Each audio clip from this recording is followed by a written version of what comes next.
now recording. Thank you, Craig. Why are you thanking him all of a sudden? I don't know, because our relationship was a little bit better last. I don't know. It's a light thank you. It's like you thank someone who holds the door open. Holy crap! There's like a whole character arc. Like, bro, the Craig character, the Craig Chronicles. We have arcs in our podcast. We do have arcs in our podcast. Question: is liking boobs a fetish because it's not a primary sex organ? I don't think it's a fetish. Isn't it? I don't know. Like, well, it's like isn't it like a learned thing? I don't know, because it's not. I've questioned that. I was like, why is that like the thing people find attractive if it's not a primary sex organ? I don't know. I like boobs. I don't know why I like boobs, but I do. I don't think I'd quantify that as a form of sexual desire in which gratification is linked to an abnormal degree to a particular object, item of clothing, part of the body, etc. I don't think it's abnormal. Yeah, it's not abnormal. That's the thing. But, it's so common. Like, I mean, but does commonality make it not a fetish? Well, I thought that does it not like does it not have to do with? Do you consider attraction to butts a fetish? Because you're not putting it in the butt. But technically, primarily. I mean, that's a difficult one because technically the butt is a primary sex organ for males because we got that G spot in there. Well, but no, it's like, not works. Well, no. To define it as primarily a sex organ, wouldn't that mean like the act of copulation for the sake of conception? I guess so, but I guess that's what I was thinking. Because in your head, but in my head, like, because who inherently is just like, oh yes, I love vagina, I love penis. Like first, you know what I mean? That's the first thing they think about when they look at someone they deem sexually attractive. When they look at someone that is sexually attractive, they don't think primary sex organ first. They think it's the like whole face first, right? Person. Well, it depends on the person, but like, or its personality. Yeah, regardless, it's like, what do you call it? You're setting sexual attraction for only one item on each person's body, and then everything else would be a fetish to you in that definition. So does that mean that it's normal that I'm sexually attracted to owlbears from D&D? Okay, that's different. I'm not, but owlbears are cool. Owlbears are cool. They're very cool.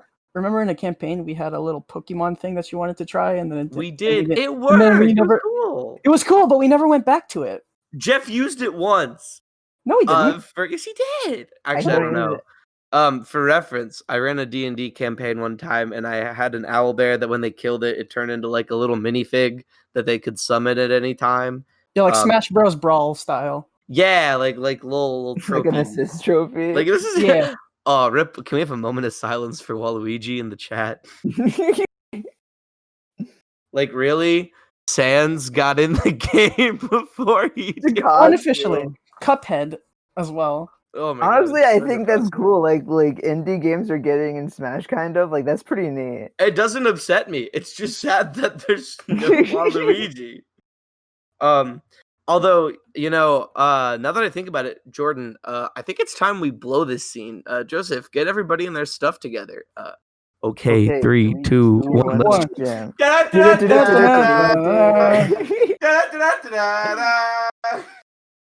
We're talking about Cowboy Bebop this week, boys. Heyo! Before we start, I just want to say, Joseph, I'm so upset that you did not tell me that I was going to get emotional during the show. I didn't upset. It's a very popular anime, so I expected it to be emotional, and since it had a more serious tone, like generally than a lot of animes I've seen, then I expected it. So yeah. So, especially by the last arc, I'm like, oh, he's dead, isn't he? But anyways, we're getting ahead of ourselves. That's getting ahead of ourselves. For me going in, I don't know, in like my 10 plus years of watching anime, for some reason I just never watched Cowboy Bebop, and I never like watched anything about it. So I had only known it was like Space Cowboy, and I thought it was gonna be like more lighthearted and not even necessarily like goofy, but like not what it was, you know? Yeah. Because what Cowboy Bebop is such a surreal, unique experience that I did not know how to like quantify my emotions at like so many points in this fucking story. It's like it's really interesting because it just draws from a lot of like Western media. I mean, there's like sci-fi, but then there's also like the westerns and the noirs, and I think that's part Yeah. of what makes it like a unique experience. It's like watching Cats on acid. This new show in itself will become a new genre in itself. Oh yeah, that's how called they Cowboy marketed Bebop. it. Yeah. I'm like, okay. I mean, I feel like that's a little Correct.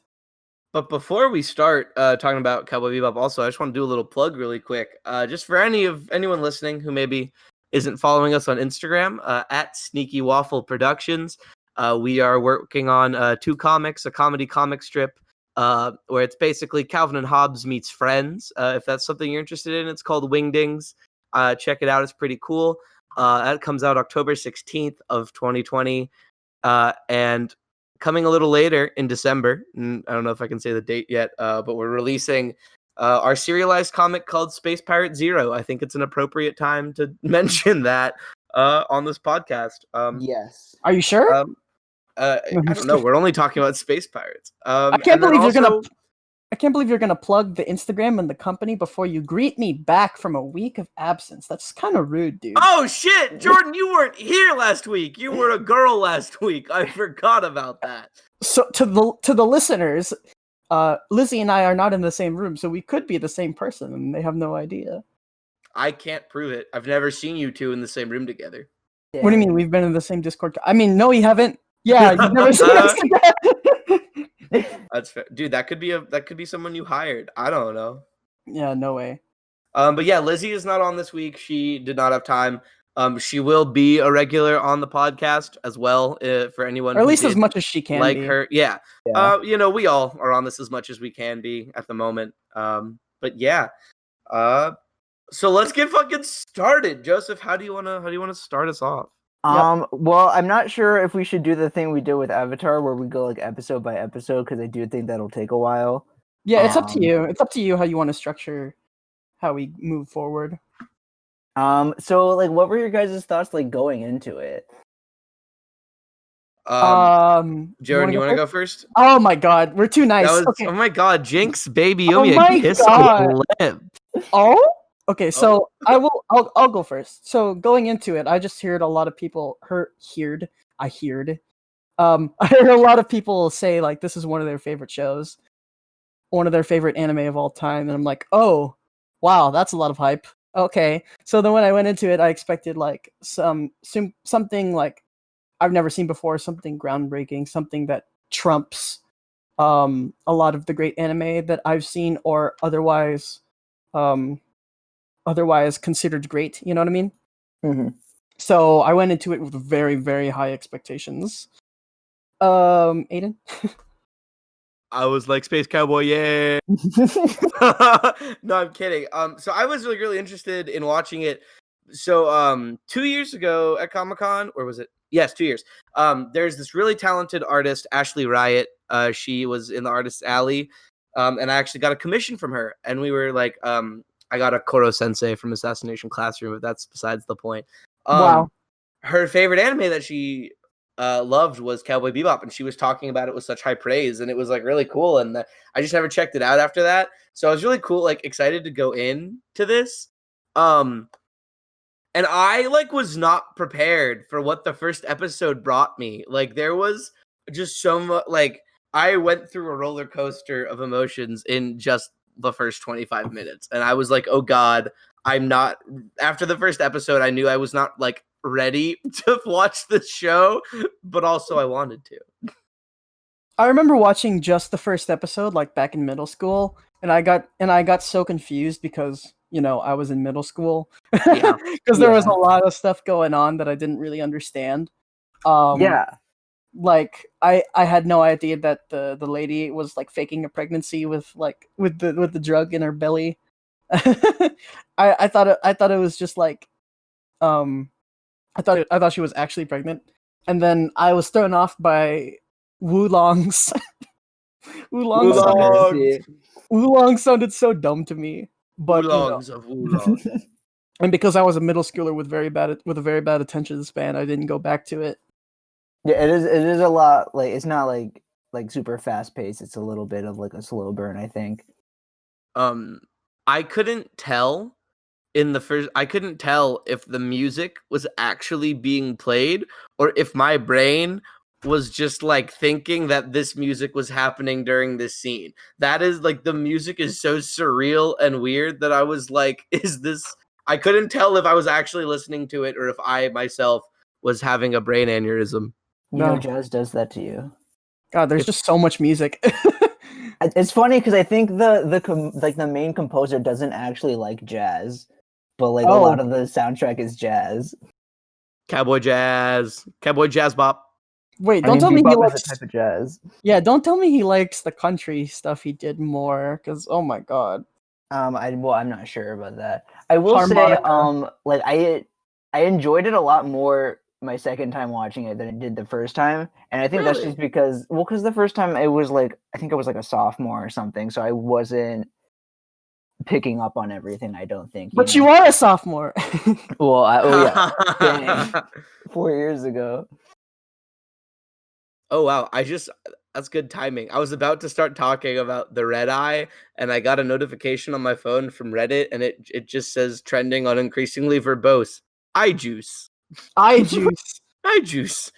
So that was okay. I feel like Asteroid Blues is also kind of an outlier amidst the episodes. It kind of is, yeah. Like it sets the tone for the entire show, but it also is like it feels like a side story that like it felt like watching an anime movie in terms of like I guess a lot of the episodes could be contrived as like side stories in comparison to the larger.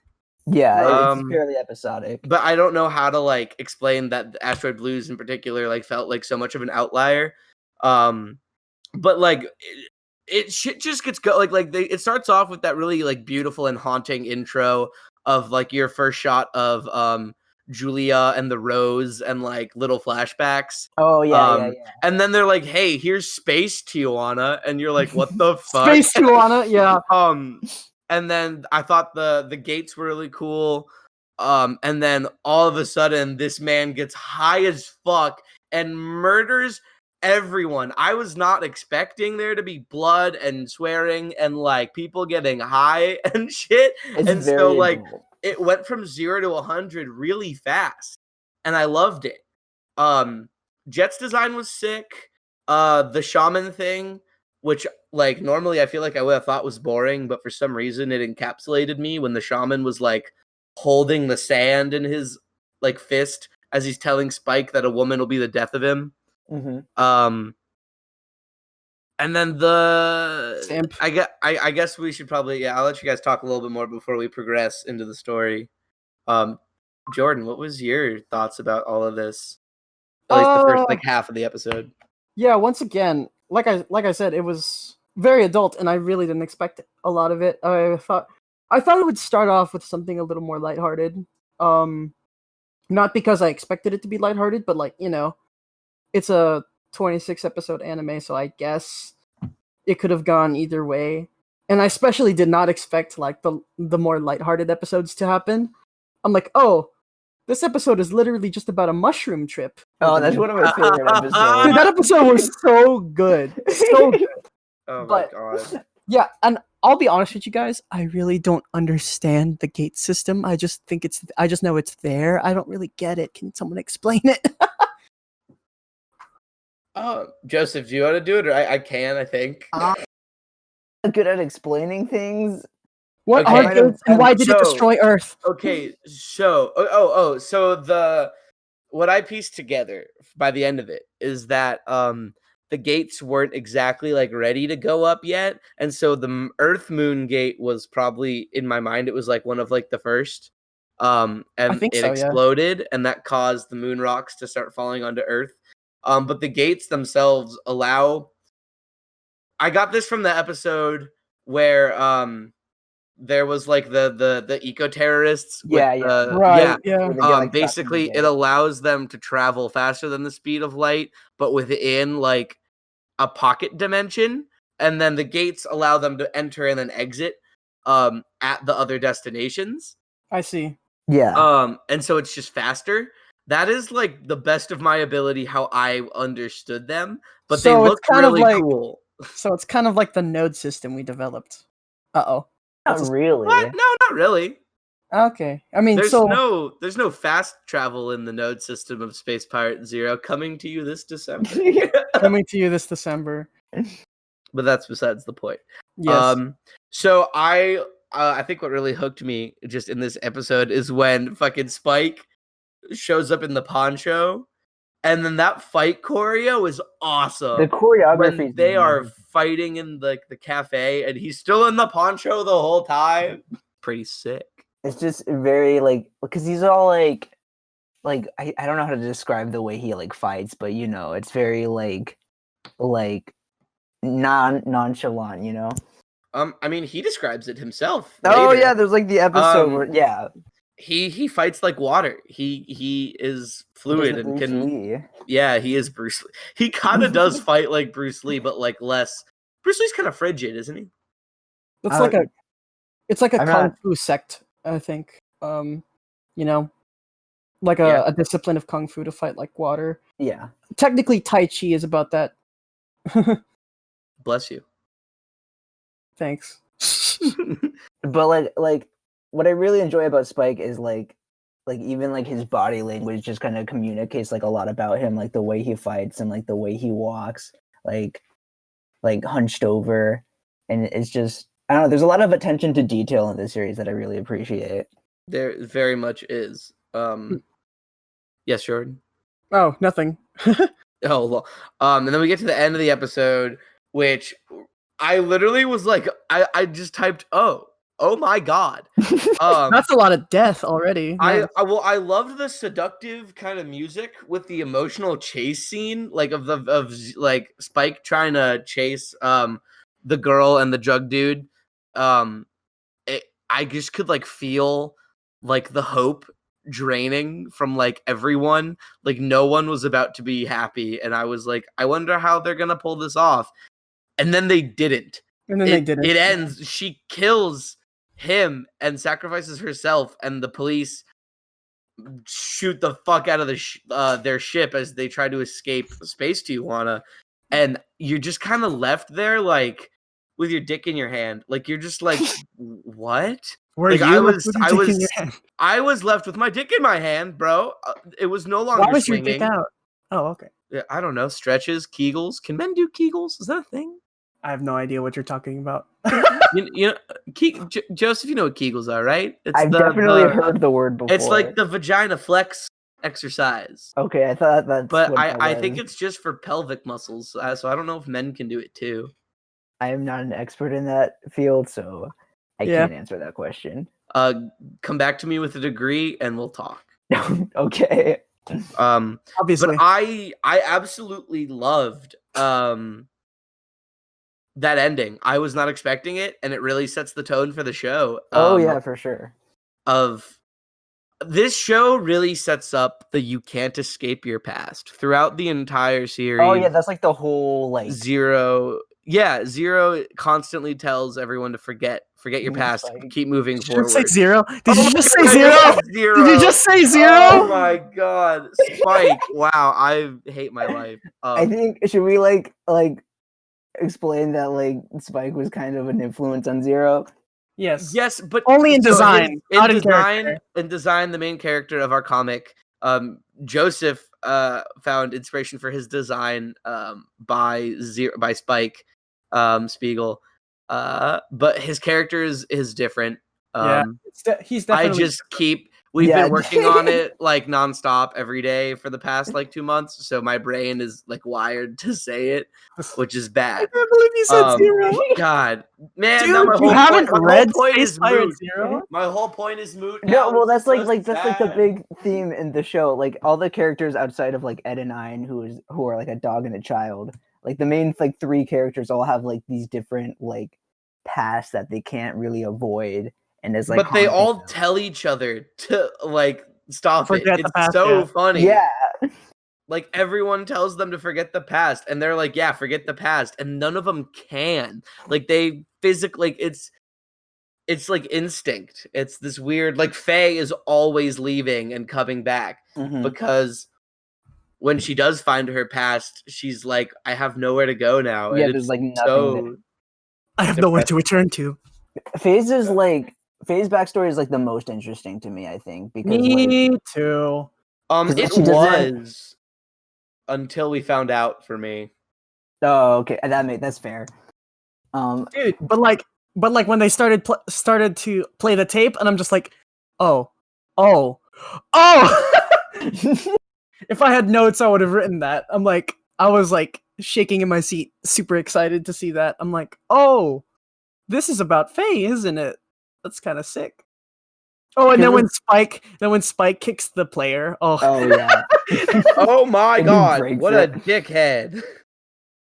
I actually thought that we were about to watch a tape of Faye killing herself. Like, I was very off of what I thought happened. I like when that tape started playing and it was the weird just like walking through the woods and then it was her on the cliffs and then it cuts off because they don't see the rest of it till later. I literally thought it was like Faye killed herself as a child and like her rich parents preserved her or something. Honestly, kind of I was kind of let down. I thought it was cool, but I mean, it's like how like in a mystery, the best part is the mystery, not the answer. I guess when because Faye's backstory ends up being, she and her family were on Earth, like in a ship as the gate exploded above Earth. So they don't really explain how she gets out of that or why she was preserved, for that matter. Yeah. Is she like the indestructible kid? I don't. What was her like backstory? It was just like she was like super injured, and they didn't have like the technology to like actually like fix her, resuscitate her. Yeah, resuscitate her, and so they put her like on ice basically for like how many years? Okay, I thought it was 200. Okay, so I wrote no, it's like in Honky Tonk Woman when she shows up.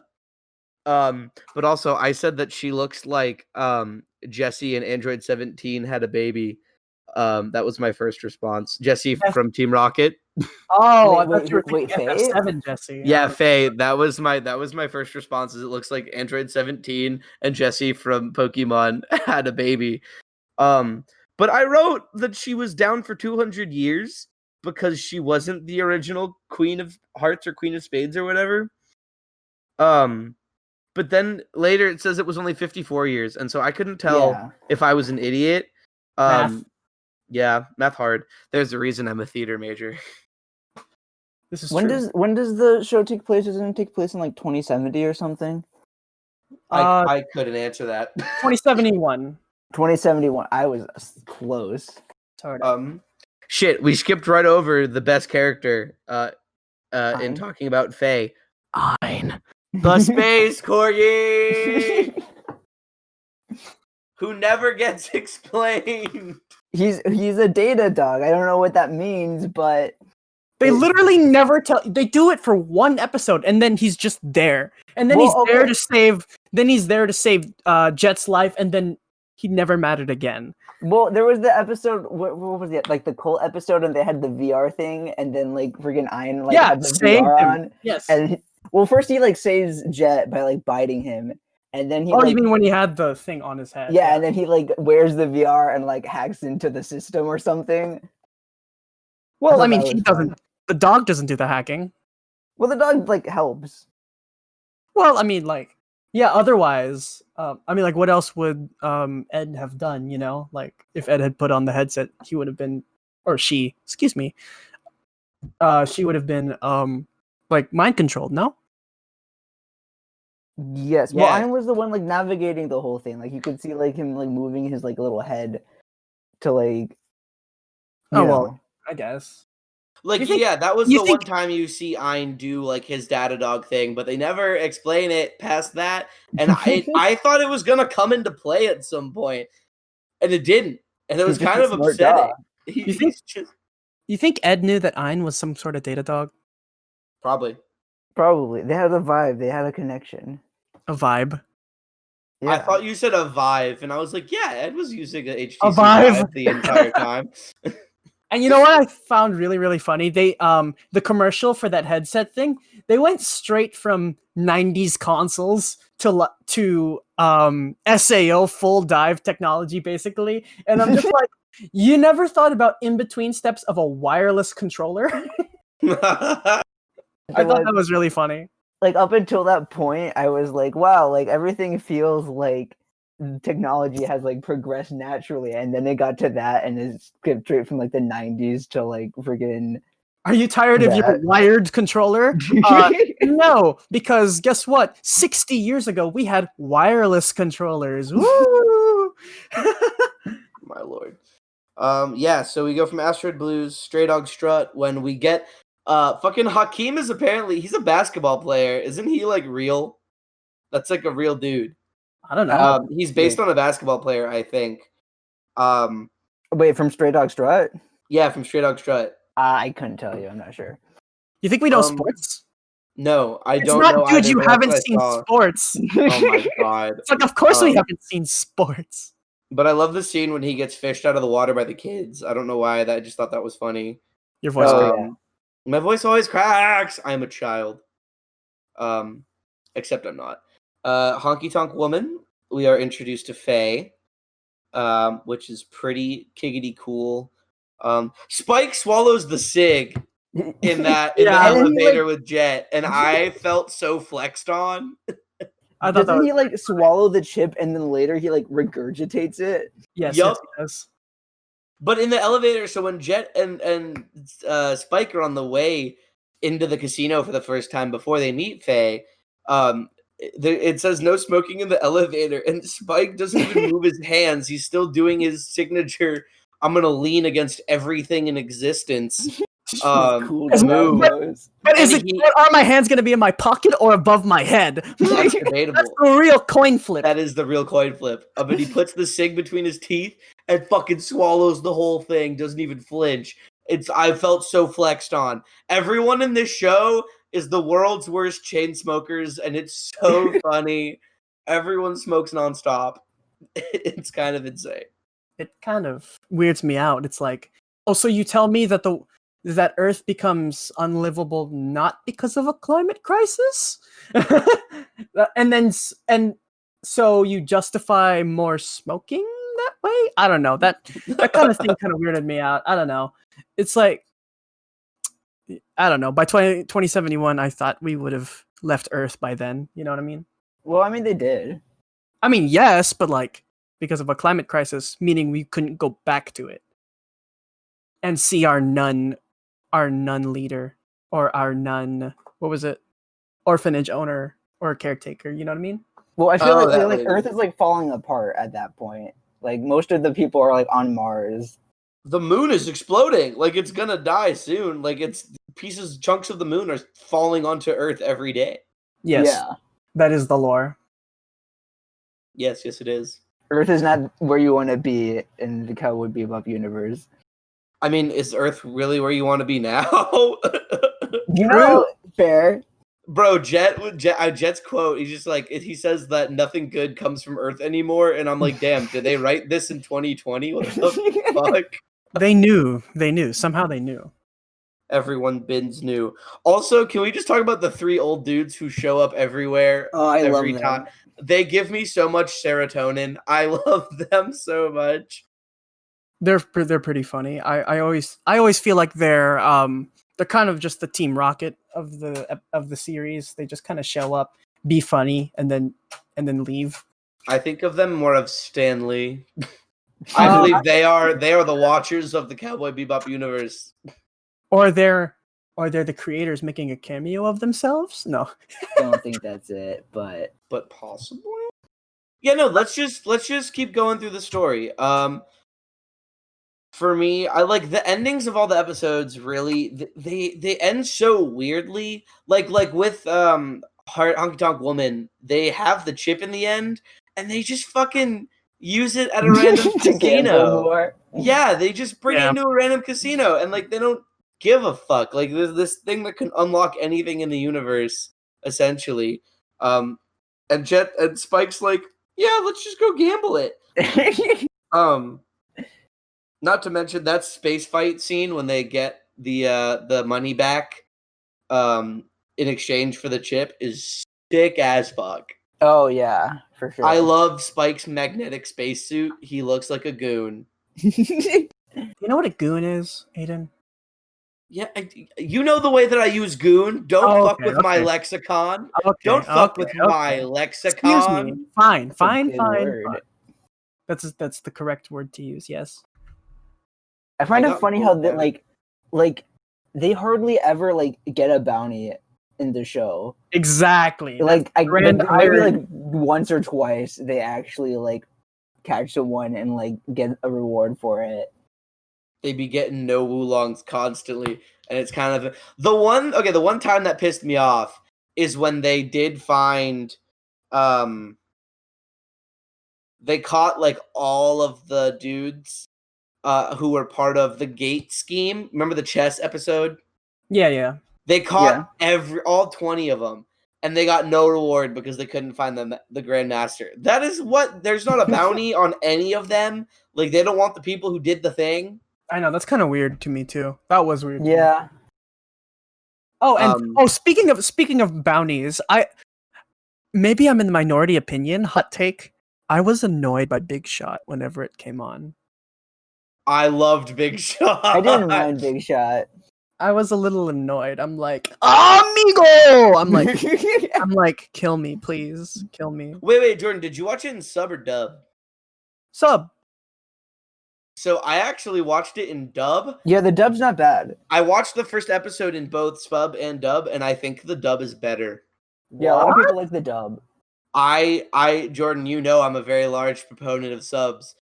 Spike and Jet's voices are too perfect. Sexy. They're too perfect. Like the portrayals of these characters in the dub, I couldn't watch the sub after. It was incredible. It would be like hearing Darth Vader's voice with anyone other than James Earl Jones. Why can I not remember James Earl Jones's name? Side story. I saw Empire Strikes Back in theaters 2 nights ago with Audrey because they were showing it at an AMC down the road because there's only like Tenet playing. Yeah. Which was really cool. Sense. Seeing that in theaters was awesome. Also, Tenet, great. Would recommend. Cool. Dude, you haven't seen Tenet? No, oh my god, I hate my life. Dude, you haven't existed. Until you've seen Tenet? Oh my god. But yeah, the Spike's voice is sexy. I know. Maybe I rewatch it in dubbed sometime. The first time I watched it, I would recommend it. Rewatching it, I watched it dubbed. And you would say dubbed is better? Well, I forget what the sub sounds like because that was like 4 years ago. But I would say the dub is better, like by a long shot. The dub is definitely like I would recommend watching the dub. That's kind of how I feel about Ouran High School Host Club. That was actually the first anime I ever watched. I tried both, and I liked the dub better. I don't know. I feel more connected to the characters when it's dubbed, even though it's a little like cheesy. It's like hilarious in that way, and it's supposed to be funny. So, yeah. I would recommend that show. Maybe we should get to it, but anyways, I think I've seen like half of it. That's for another day. So getting back on the Bebop of cows, the way that so I think we should really go into like the main story and then we can branch off into like the side stuff. What main story? No, but the way they weave together Spike's backstory and like everything that it's insane. Like we get this first introduction to Vicious, which almost feels like it's at like the end of the path. I agree. Yeah. And I'm like, oh, this is just a random character from Spike's backstory that'll give us a little bit more detail. And like, who I definitely thought dies, because he kidnaps Faye, and you see like another flashback with Julia in it, but you have absolutely no idea what the fuck is going on. And it just like makes you want more. And that final fight with them in the cathedral is so beautiful and so like I use the word haunting a lot in my notes for these because it is like I think that's a good word to describe a lot of Vicious and Spike fighting hand to hand in front of that stained glass window with no music and just the light shining through it is like insanity. And you have Vicious, who like was his partner at one point and like has this really weird definitive worldview, and Spike, who doesn't even know what his worldview is, to be honest. Like, he's so lost because of everything that happened with Julia, and he hasn't faced it yet. And like the whole series is basically him running away from it until he actually is faced with it. Yeah. And then you see him fall from the stained glass window, and then he's looking up at the shards of glass and seeing the note that Julia ripped up and threw out the window, which was a really cool match cut. That was a great introduction to Spike's backstory, and I guess what is considered the main story. Yeah, that's like the through line of the show. Yeah. I'm not gonna lie to you guys. There's so many episodes. I feel like I lost track of the way the main story was being told. I seriously, maybe I need to go back and watch it again. But man, I lost track so much. And then it suddenly got important. I'm like, wait, what do you mean, Julia? Wait, what do you mean? What do you mean, girl? What do you mean? What do you mean Spike is simping? And then, I lost track of it. And then when it got important, I like kind of tried to put the pieces together, and then I sort of got it. But I'm sitting here now talking to you guys, only sort of feeling it, but at the same time still feeling affected by it. So I guess that was effective storytelling. Yeah, I think that's how I felt the first time that I watched it, and then watching it the second time, and like kind of knowing what was happening, I was able to like put it together easier. I also, Jordan, I think you also had a harder time, honestly, because of the sub versus the dub. Oh my god! That could be In this case specifically, because this anime is such a Western story, and the way that it's played and the music is very Western as well. The voice acting really fits more of like a John Wayne-esque movie than like a typical anime. And because like I watched that first episode in both sub and dub, and like I felt much more like disconnected in that sub when I normally feel more connected in subs. But I also felt really attached to the way they told the story, because I just felt like I was in awe the entire time. Like I felt like the fact that I couldn't like exactly place my emotions, at the end of every time they brought up a main like point in the story and they just kind of left it open-ended, I was like, I want to know more. And they slowly, bit by bit, like give you little bits and pieces, feed it, and then like they blue ball you with like random ass filler episodes, but that are also great and have these like hard ass stories to them that are so emotional and make you feel that you like almost forget about the main story. But then when the main story comes back, you're like, oh my god, it's time. It's time. And like, and you're like lasered in on what the fuck is happening. Like Jupiter Jazz are two of my favorite episodes. I agree. Jupiter Jazz, when we finally got to the main story, I agree. Oh my god, bro! When I think my favorite scene from like almost this entire, actually no, I definitely had a different favorite scene, but this is like my second favorite scene. When Spike and Faye are both aiming their guns at Vicious and then Sexy Sax Man individually. Lynn, that was who it was, right? Sexy Sax. Yes. No, it wasn't Lynn. No, Lynn is the one who died to save Vicious. That's Shin, wasn't it? No, Shin is the one who died saving Spike in the end. Lynn is the first brother. Oh my god. Stupid similar names. I couldn't wait. Where's Shin. I think I have the name of Sexy Saxman in my notes right here. I can't remember his name, I'm sorry.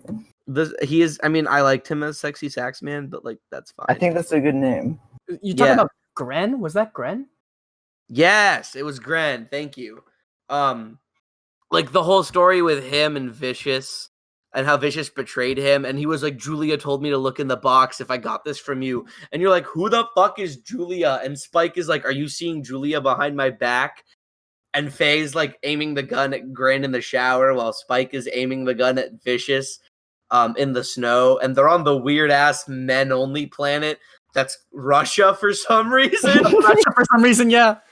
And Zero like kicks everybody's ass, and that the poor CEO dude like gets so defeated because he wants a part of like the drug deal. It's just such an interweaving of stories, and I just like wanted to know it all the entire time. Oh, dude. It kept me hooked. Yeah, I agree. I gotta know though. I gotta know, what was your reaction when it was revealed he has boobs? That was so... you see, when you refer to my notes, I actually wrote the really introspective view of titty. I was so weird at that. I was so confused. And then the in-universe explanation as to why that happened, that wasn't good enough for me. I was like, what do you mean? It was kind of weird. That He was really an experiment like gone wrong. Yeah, oh my god, I was just so shocked. Wasn't it like a side effect from like his like treatment that he had or something? Yes, exactly. I thought they experimented on him. I thought it was... No, he was like... Crap, well, I forgot why he needed like treatment for something, but like whatever the treatment was, like the side effects was he like developed breasts. Yeah, but I thought that the government like fucked with him while he was after he was imprisoned. Like I thought that they it was experimented on him. I can't remember. It was an experimental drug to treat him, to treat his okay, there to treat like his anxiety or aggression or something. Unfortunately, the drug had side effects. It increased his estrogen levels, causing him to grow breasts. There you go. Experimental drug. There you go. There's your explanation. It's so weird to me. It like weirded me out a lot. It was funny, but oh, hello? Hello. Aydin? You like deafened for a second, so I'm wondering if you're still there. Hello? Hello. Testing. What happened? Hello? Joseph? Can you hear me? Can you hear me? Yes. Yeah. Hey? I don't know what happened. All of my Discord settings just changed to not my headphones or my microphone. That was weird. Apologies. Well, guess what? Now you have to edit that yourself. Now I have to edit, unless I leave that in, because fuck me. I mean, if you insist. No, I'll probably edit that out. I don't know. I don't know what you said during that time. What if you said a racial injustice? That makes no sense. Why? Said an injustice. Said an injustice. Ah, yes. Can you say an injustice, or is that only an action you can do? I mean, okay, never. This is we call it linguistic philosophy. I don't want to get into right now. Okay, Bohemian Rhapsody. Oh wait, I loved this episode. Oh, that was the chess one. Yeah. Dude, this episode was really good. And you know what? I expected Ed to win at the end. And then Hex would die. But like, I guess we sort of got that, but instead he won and then died blissfully. Or am I remembering that incorrectly? Did he die? I can't remember. Yeah, he died, and then his bird like left him once he died. I was not yeah. What they have to? I don't know why Cowboy Bebop couldn't let me just have wholesomeness and then not like hurt me in some way. It's like going to hurt you. They fucking killed Hex. Yeah, you're gonna carry that weight. You're gonna carry that weight. You're gonna carry that guy. Oh my god. Okay.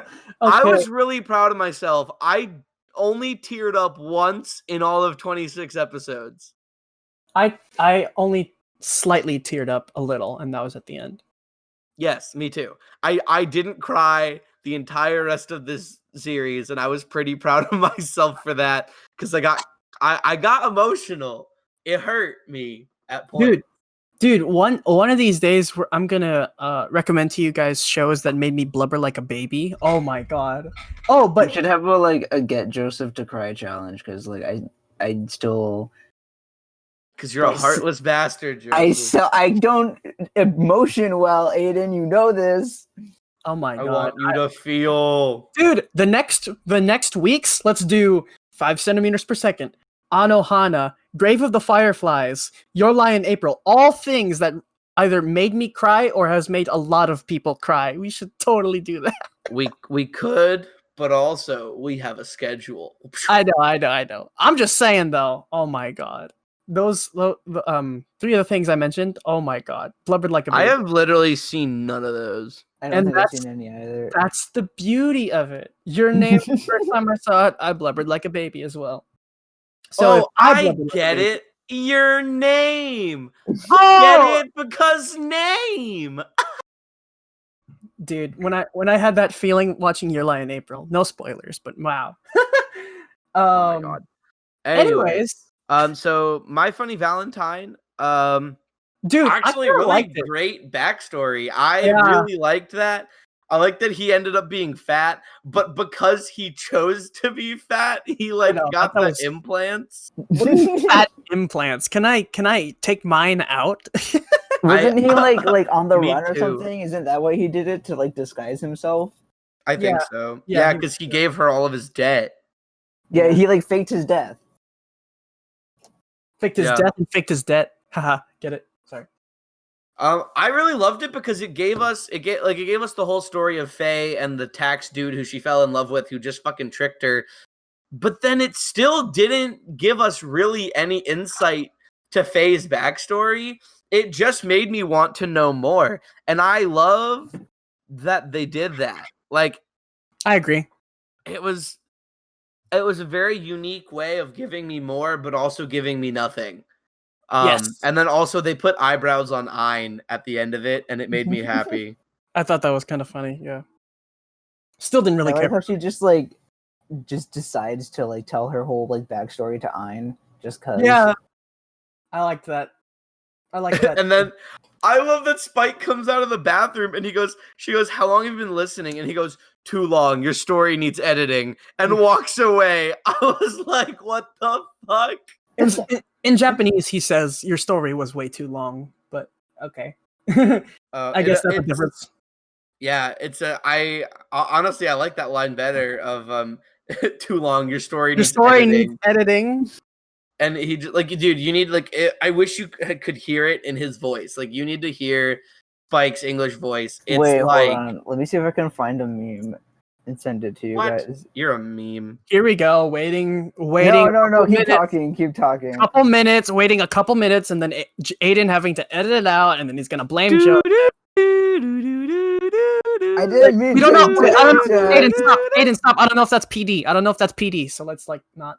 I don't, but I think my voice doing it is like, What does PD mean? Yeah, I think it's only if like you actually play it. Okay. Public domain, by the way. PD. Oh, okay. That makes Not sense. police department. What about Power Rangers SPD?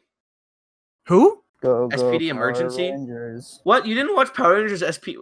We are branching off so badly today.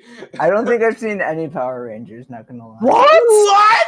Dude, Mystic Force was hot fire. That was my favorite I one. played one of the Flash games Become on the like Power a Rangers. website.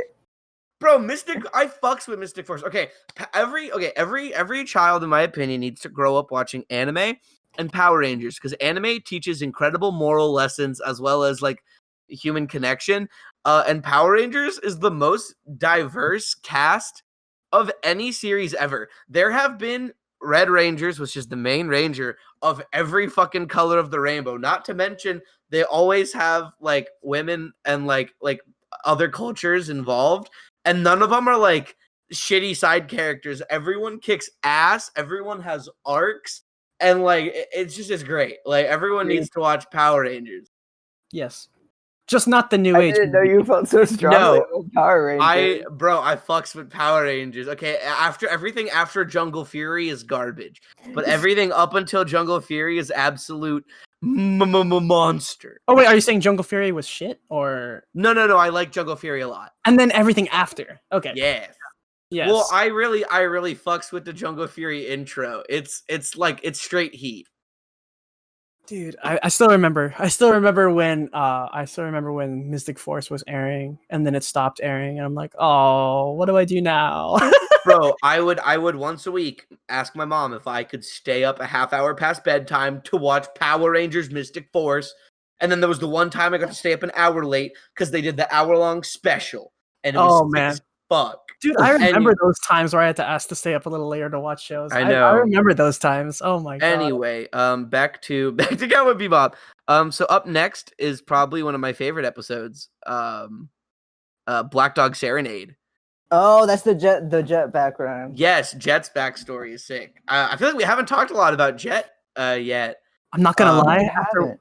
After watching the series once, I don't remember it. I don't remember what went on with that whole arc. I don't remember at all. Black Dog Serenade. It's the one where they have the hijacking of the prisoner cruiser, and there's the really cool assassin, the black guy. Yes. Yeah, Uday. Yes. They say it both ways in the show, actually, which is kind of annoying. That's a little annoying. But I really thought that first scene was sick when all the dead people are around him. I like that Uday can like throw knives out of his fucking wrists. Oh yeah, very Assassin's Creed. Yeah, I did call immediately when that backstory happened that his partner definitely shot him. Yeah. Oh yeah. That makes sense. I mean, I didn't really think about it, but like, yeah. Oh wait, did we pass over the one where with Jet's like his like love interest backstory thing? Oh yeah, we skipped a lot actually. We skipped the harmonica that summons magic sperms. What? Wait, hold on. Which episode is that? Sympathy for the Devil with the little kid who's not actually a little kid. Yeah, that one. Yeah. He plays the harmonica, and there's just like the visual. I don't remember. He plays his harmonica, and it like they do like this weird visual thing, and there's a bunch of white dots that move towards him, and I was like, his harmonica summons magic sperms. You know, that was a depressing ass episode. Heavy Metal Queen was sick with VT. Really liked her. Oh, I enjoyed that one a lot. Mm-hmm. Waltz for Venus is my least favorite episode because sad. Wait, what happened in that one? Which one is Waltz for Venus?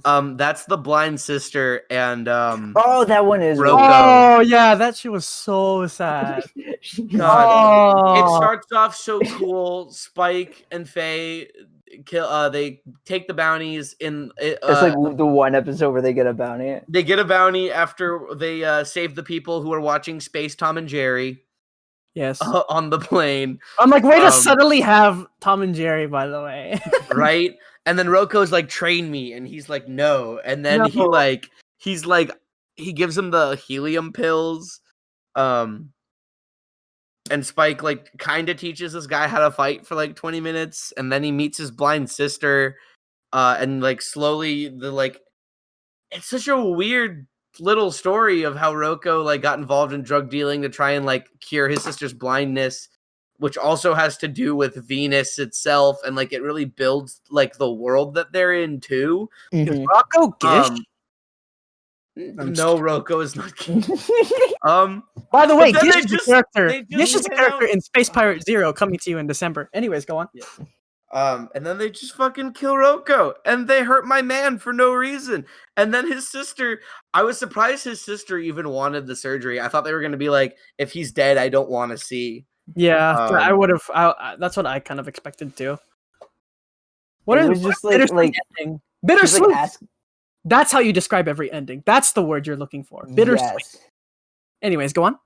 And it's just like she's asking where her brother is, and then Spike just doesn't say anything. He's just like silent, and she's like, "He's dead, isn't he?" Yeah, that was a really, really sad moment. Oh my god. Oh man. Since we skipped over jamming with Edward, can I mention how weird it is that rumor had it Ed was a very voluptuous, gorgeous woman, and then it turns out to be a kid? That kind of weirds me out. Well, there was a lot of rumors about I'm Ed. sorry. Would you like the exact quote? Let me in English. Yeah, I have the in the dub. He's a 7-foot tall basketball player, Hindi god, 3-year-old gay drag queen. I loved that. I'm glad you wrote that quote down. Yeah, it made me so happy. Yes. The song that plays when like Ed's song, I think it's called "Cats on Mars." I love that song. The what song? Sounds like Bone Trouser. It does I kinda hate that sound like Ed was like talking to Hal. He was basically talking to Hal. Hal. Hal. Basically Hal. And they have I forgot what episode, but Faye busts in two dudes fucking, and that Oh, yeah, caught me yeah. off I caught me remember off that. guard, and I loved it. I thought that was really funny. I'm like, oh, okay. And then you Yeah. just hold a gun to his head while he's still like inside of the other Doesn't guy. she like put the gun like in his mouth? Yes. Yeah. She puts it in his mouth. Oh my god, I forgot about that. What episode is that from? I forget. I can't remember. There's I two. thought that was It's- Jupiter Jazz, no? I It think that might might be be. that one. That sounds right. Yeah, one of the parts of Jupiter Jazz. I think part 1. I think so too. Oh yeah, I think he was. She was just trying to get info on Gren.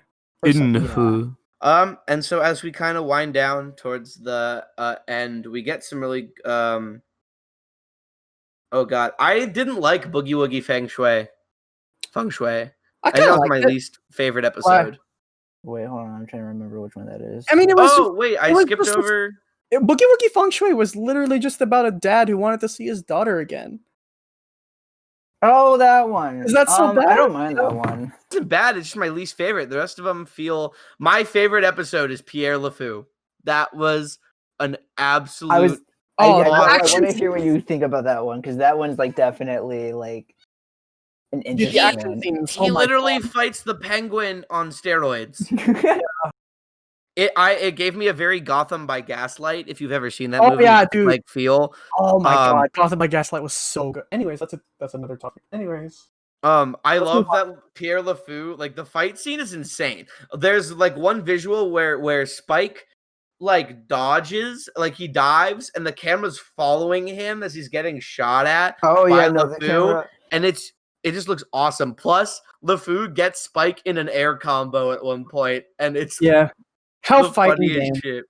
It's And you know really what? funny. The way he moves is just very like fun to watch. Oh crap. You know, I expected him to utilize the fear of cats, but it was just kind of a thing that happened. You know. Yeah. I mean, it kind of like I can't remember, but like it did like sort of cause him to get like incapacitated somehow and then get squished. Right, but like Spike never noticed it or made use of it. You know, I expected like a little cute kitty to join the crew. You know what I mean? No. I think this was I think this was the best animated episode in my opinion. Like it was I just think visually really, really cool. I wrote that like even when they don't use music, it's just as effective as when they do use their signature music Use style. music. And that's why this Use show is so good. I said use music. Shut You up. said He said use music. Did I? Yeah. I'm the worst. I don't know how to talk. You're kind of the worst. Like, you know, not that Kinda. And then like the interaction between Faye and Spike when they're like talking about making Spike go to the party, you know, that he gets invited to at Spaceland. Oh, It's yeah. like it's very light, but it's actually like kind of heavy. Of her being like, "Don't go, you idiot," and he's like, "I have to," and it's kind of weird. Spike just like walks into like situations like that all the time. He's just He like, literally I'll says, probably "This die." might be the one I might not come back from," and then he's like, "Lol, JK," and he gets in his ship, and you're like, "Wait, can we unpack that?" By the way, there were no stakes. There were stakes, but there weren't stakes. You know what I mean? That's Delicious. oh. How do you like your steak? How do you like your steak, Joseph? And then Pierre LeFou gets Five Nights at Freddy'd. True. What did you guys think of the episode? Joseph, Where you don't know me. Joseph, was you li- don't know me. what? You don't know me. How do you like your steak? I was just asking you a question. Oh, I don't eat steak that often actually. So, soy. I'm a medium Medium. kind of guy. Yeah. I think I'm a medium well kind of guy. Depends. Yeah, I What don't did you like a guys- whole lot of red. Think of the episode. Freaking, it was like a pseudo horror movie, but like the monster was just like food Toy in the that- attic. Yeah, Toy in the that's attic. it. I loved that episode so much. Oh, you mean the one where they died in the end and they didn't really like move on because everyone was bitten? No, They well, don't everybody said die. Ed, and then Ed like freaking ate the Ate what it. is it? The outdated food, not outdated. What's the word? Expired. Expired. It's very alien inspired. Like the movie Alien. Yeah, Yeah. Okay. I got what love you were saying. Spike uses the flamethrower to light his cigarette, and that just like gave me so much serotonin. I was so pissed when Ayn got bit because I loved Ayn more than anything in this world, and I was like, "Don't you hurt my dog?" And they hurt my dog, but it was fine. And I just love the last quote: "Is the moral of the story is don't leave food in the fridge." And you're like, Yeah. "Wait, what?" I'm like, the fuck? seriously? Wait, that was the one like with the weird sequence where like everyone was like passed out and it was like playing like classical music as they were like Yep. floating with like all the objects that were associated with them. Yeah, they were out of fuel, and they had to wait for the ships to literally just carry them slowly to Europa, and they were all knocked out in the end because Spike saves them, but he gets bit, and he's just like, "Don't leave food in the fridge," and you're like, "What the shit?" That's what the whole thing was about, by the way. Or else they're gonna what? Kill you? Nice. Oh wait, Just a weird interaction. wait. If that thing came from expired food, how did they know, like, how fast they should treat the wound or how to treat the wound? Or Well, I don't think they did. They were like trying to figure out how to treat it. I know, but they knew they didn't have much time to live. They never figured it out. We don't see them get treated. Like they end I up know. floating to They die. Europa. No, Yeah. they don't die. They get treated on Europa. How was I supposed to know that though? Because they're fine the next Bless you. episode. I know, but like, Well, come on. and like from like you can assume from the series being that Ed and Ayn both leave and Spike dies, they don't die in this episode. Well, yeah, Unless I it's know, like that it's one like episode really- of Invader Zim where the episode ends with like them turning into baloney and it doesn't get resolved. You're referencing something I've never seen. There's an episode of Invader Zim where Zim and then like his like rival character Dib both start turning into baloney and they're like trying to find a way to like reverse it. And at the end of the episode, it's just them like sitting together on a couch, like fully balonified. And like they don't fix it. And like the next episode, everything's just back to normal. I would like to balonify you. Is that okay? Can I say that? Yeah, sure. I Oh, want to balonify you oh, so hard. oh. By the way, we are over time. Oh crap. Okay. Let's talk about the ending. We'll wrap up and we'll talk about this final real folk The blues. Real Folks Blues, which is Oh the my ending God. song of the my show, the God. ending theme. Bro, Oh my when God. Vicious straight up, he comes out swinging, bro, when he tries to take the syndicate by force.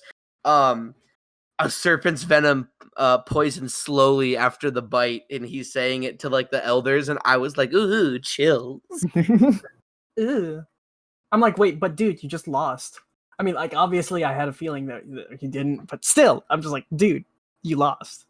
Anyways, I don't know where I'm going with that. Yeah, these 2 episodes fucked me up real good. Oh, you know what? Can I say something? Oh my Yeah. God, the shot when they're like at the beginning of the episode when they're in the loser bar. By the way, great name.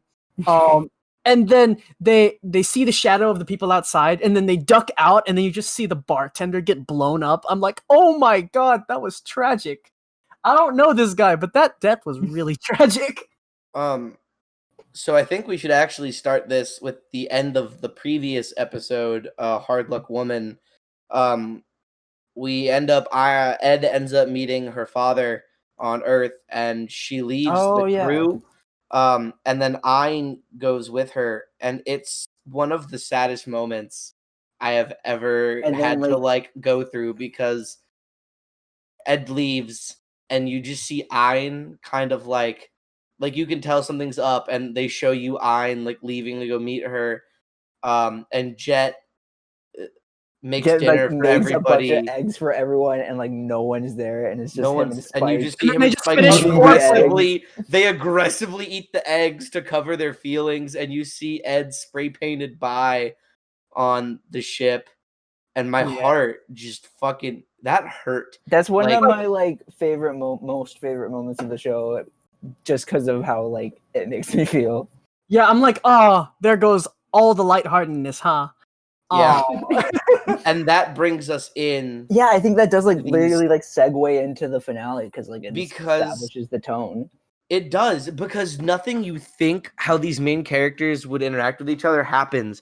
Jet doesn't help Spike. Jet is like heartbroken and sad at like the loss of everybody in his crew, that he like this little family that he has accrued over time, that Mhm. even though they all just barely consider each other friends, even comrades, Jet, like realistically they are like a little family, and there's no one there. And what? I have a thing I wrote down in my notes. I put it's like Guardians of the Galaxy, but depressing. Yeah. Yeah, actually. Oh my god. And like he literally like he's like, I don't care if Spike comes back or not, because he just can't deal with the constant Spike like putting his life in nonsensical danger. You know, and not knowing if he's gonna come back, but like Spike has to do it because this is his Because he's a simp. yeah. Also, Jordan, I'm looking at my notes right now, and I wrote, "Oh shit, bar fight time," and in parentheses, I have ripped that bartender. Rip the bartender, dude. Oh my god, it was so tragic. I'm like, you just see the blood splatter everywhere. I'm like, oh my god. He was just vibing. It was rough. And that moves us like straight into like we start learning about like what really happened between Spike and the Syndicate and Julia. And like he faked his death to leave, and he tried to get Julia to come with him, and Vicious told Julia if she didn't kill him, she'd never be free. And it's just this weird noir like syndicate, like crime syndicate story. And Julia and Faye meet, and Julia like flexes on her and then drives away, which is kind of cool. Oh yeah, that was pretty cool. I'm like, oh, you're alive. Okay. And and then when I saw her alive, I'm like, oh, you're so dead, aren't you? Yeah, the first time I watched it, like I thought, like Spike thought she was dead, or like I thought we were supposed to think she was dead, but like she wasn't. Yeah. And then later I was like, oh, she just kind of like left Spike. Well, more like she couldn't come with him, basically. Well, yeah, right? yeah, that's what happened. It was her life or his, right? Yeah, Yeah. Well, Vicious wanted her to kill him. yeah. Like, So But both their sh- lives are neither. Yeah. yeah, pretty much. And that fucking sucked. And then, once Faye tells Spike that, it kind of starts that ending of Jet is not gonna help him, and Faye is not going with him. And when Faye tells Jet that he left, he says this, and it like I legit had to pause and like think about my life. Like Jet says, men only think about the past when they die, as if they are frantically searching for proof that they were alive. Yeah, I was like, this ending is going to fuck me up. I'm not gonna be okay after this. Bro, you just gave me chills reading that line. Mhm. Yeah, I'll give you chills a lot more ways, big boy. Is that a promise? Yeah. And then Vicious breaks out in like a sick ass scene, and he looks the fucking elder dead in the eye and goes, "You will shed tears of scarlet." And he cuts them across the eyes with his katana, and you're Oh. like, "Oh!" I visibly cringed when I saw that because I'm imagining the pain. Oh Yeah, my God. no, that does not sound fun. And then we end the first part of the final two episodes with the same way that we end every episode, except it's Spike holding the single rose instead of the rose in the water, because Julia's right there, and it's like, oh my god. I'm like, wait, why is your gun out? You're not gonna shoot him. That was my first note of Real Folk Blues Part 2. Why is she aiming a gun at Spike? The fuck? It's like I figured like, oh, it was like she would Vicious would want her to kill him. Yeah, I got that much, but like, why would you do it in that moment if you were just gonna put it down? Yeah. I didn't really feel the drama in in that act I thought was just a little confused. I agree. I didn't really pay a whole lot of attention to that weird. Basically, Julia and Spike are gonna try to run away together now, and they go back to Annie's place. And Annie got shot, which I was way more upset about than when Julia died. yeah, I didn't really care about Julia. I was like, don't fuck with Annie. I just thought, oh, character they introduced showed for a couple minutes, and then okay, now she's dead. I didn't really think too much. Yeah. I mean, like, I didn't expect Julia to die in the moment that she did, though. I don't know.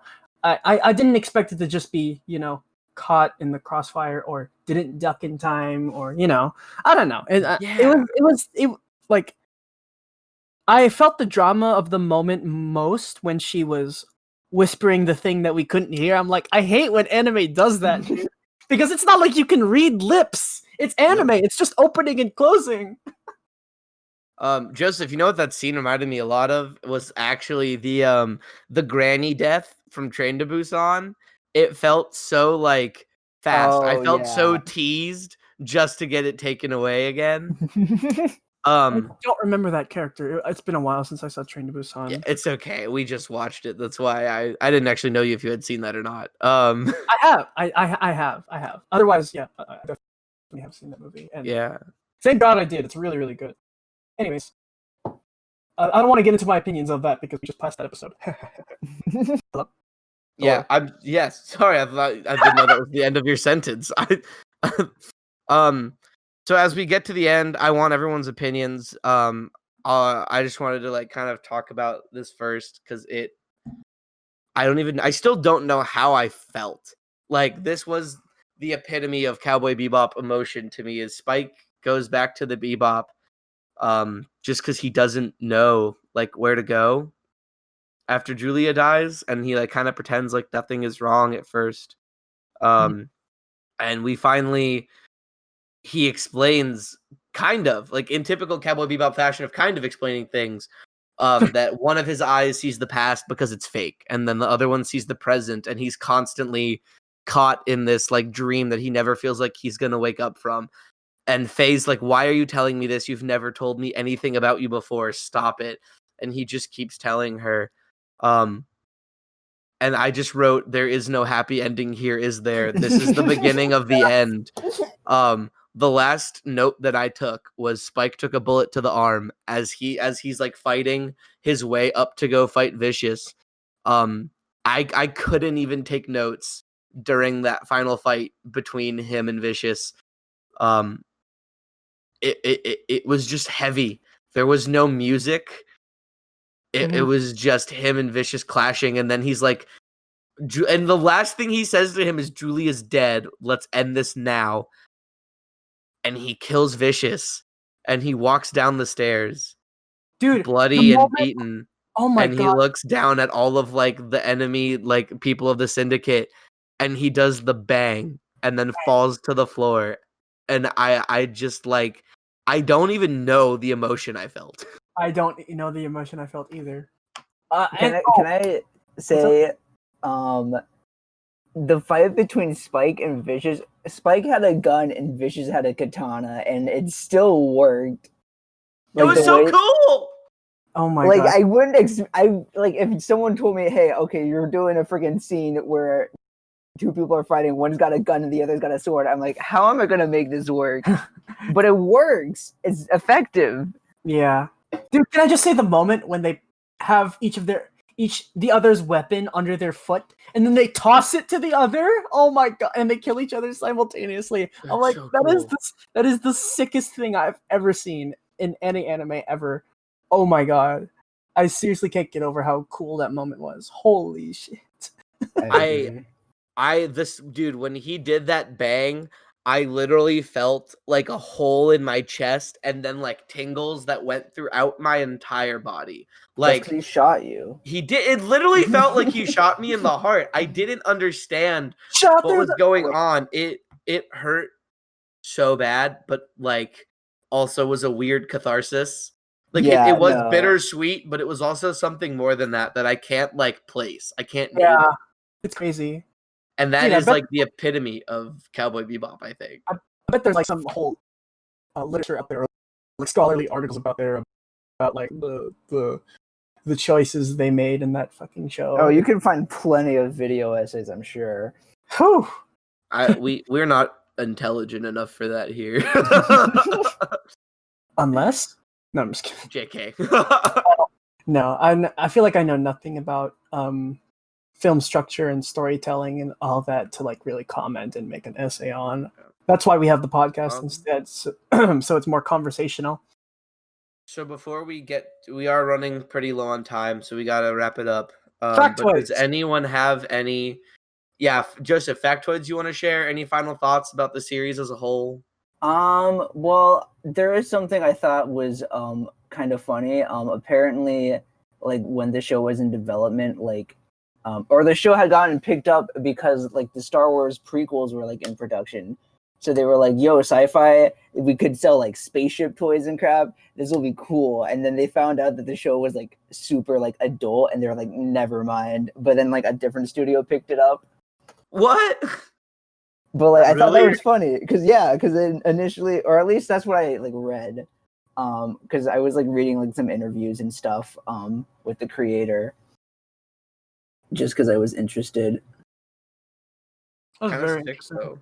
And then I do think it was one of the earliest animes to premiere on like Adult Swim, which is why I think it's a lot of people's like first anime that they've seen. Oh, really? It's a lot of people's first? That's Yeah. interesting. I guess time that makes sense. What else?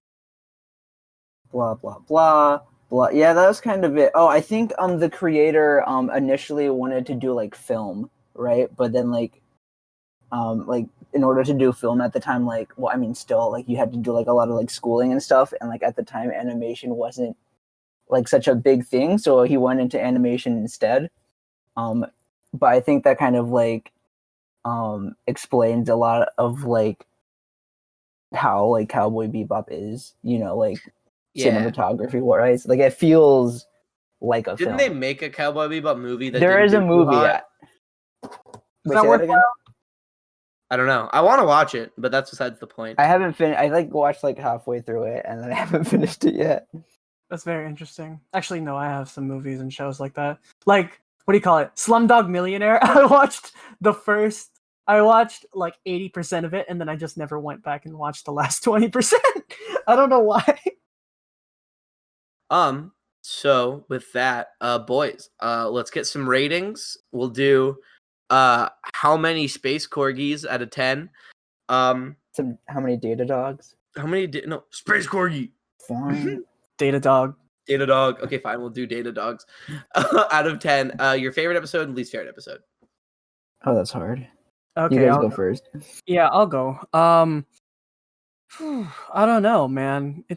I feel like it's really, really tough to give it a number. In my opinion, I have different numbers for the show relative to other anime I've seen, and then one just rating it independently. You know what I mean? Yeah, independently. Just like independently. I think independently, I think I have to give it like, I don't know.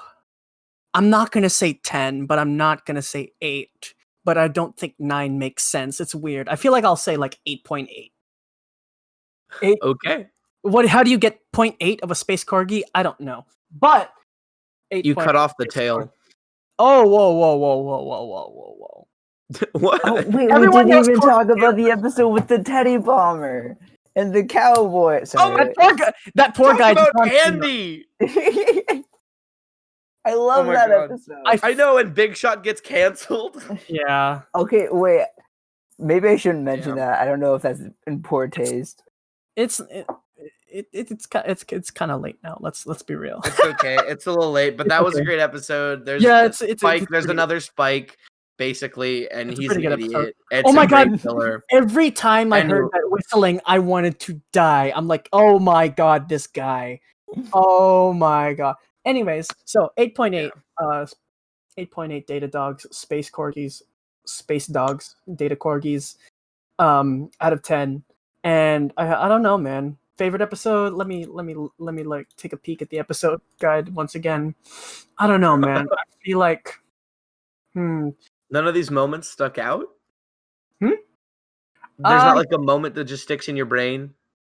Actually, I think